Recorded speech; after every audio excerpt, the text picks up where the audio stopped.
Unang-unang play pa lang nitong dubs binigay nila kay Chris Paul at heto siya ngayon na binibigyan ng double screen ni na Steph at Looney.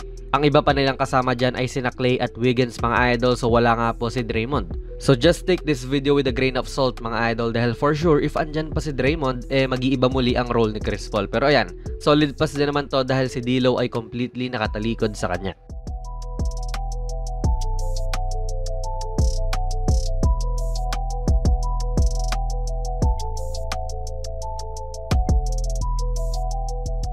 Ito basic Steph Curry play lang naman, yung pin down. Tatanggapin lang ni Steph ang screen para makaangat siya, and ayun, tamang table setter lang din si Chris Paul na parang ginagawa nga rin ni Draymond usually.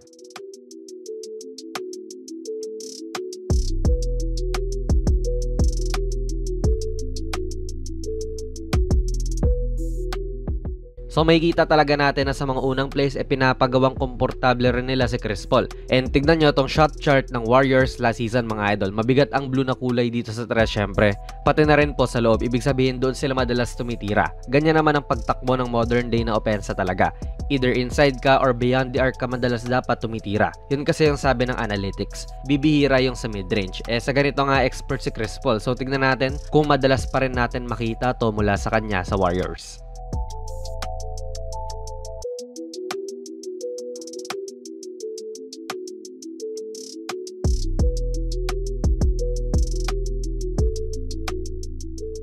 Since ang Warriors nga po ay more on player and ball movement talaga, naiintindihan ni Chris Paul yan syempre. Kahit pakaharap niya si AD dito na dapat nanlalaki na ang mata niya na i-ISO to, ni hindi na nga rin niya ata naisip yon, kundi hinanap na rin gagad niya yung cutting niyang kakampi.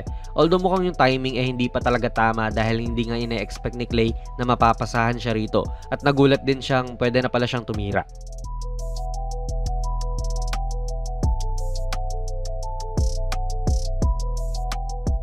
Nakikisama lang rin talaga sa Chris Paul sa mga previous teams niya na siya talaga ang main ball handler.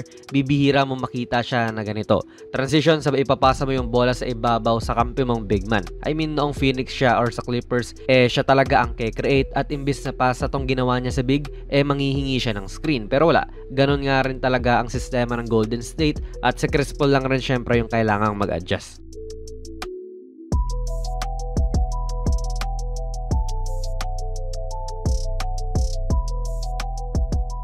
Again dito, solid na yung pagkakagulang niya kay D'Lo at mukhang ititira na lang niya to. Kahit pa may mga nag-close out ng kalaban, sa tingin ko hindi pa rin naman naabot yung mga yan. At expert nga rin siya sa ganitong mga midi, pero for some reason, kinik out pa niya.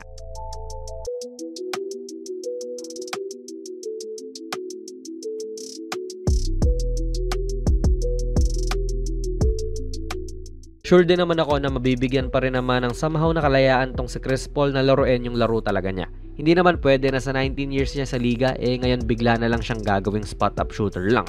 So panigurado makakakita pa rin tayo ng ganitong mga pull-ups mula sa kanya.